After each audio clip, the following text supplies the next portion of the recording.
L'autrice, dans son ouvrage, nous dit que lire est un sport.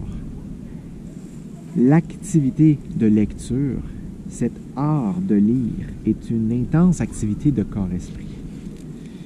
On pense avec tout le corps, une véritable dimension motrice.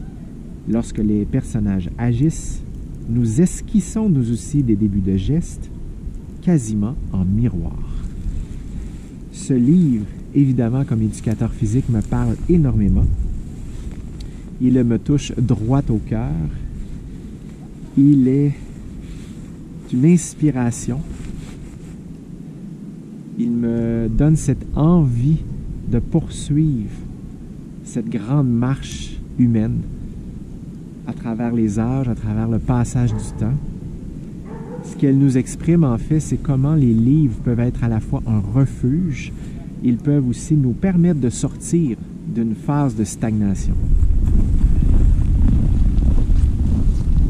Les livres, à travers le récit, à travers les mythes, à travers les légendes, nous permettent de connecter avec d'autres êtres humains. Ça nous donne cette opportunité de mieux se connaître, mais aussi de mieux connaître les autres, de s'ouvrir avec empathie à l'histoire d'autres humains qui ne sont pas nous.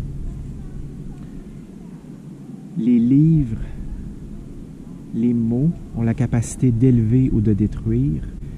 Il faut être conscient et consciente de leur pouvoir. Et donc les livres, comme elle le dit, se lisent avec tout notre corps.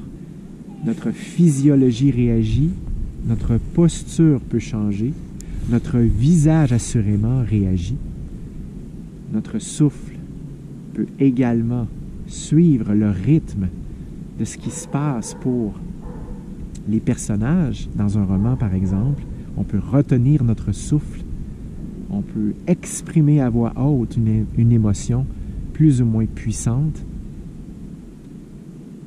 Certains personnages peuvent nous donner le courage nécessaire pour se relever d'une épreuve, d'apprendre de celle-ci, qui devient alors un moteur pour un changement positif.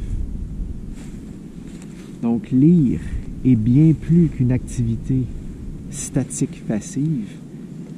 Le corps-esprit réagit et par là on peut développer une action consciencieuse.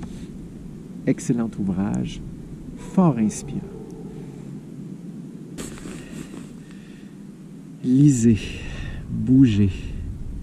Le corps-esprit va vous remercier.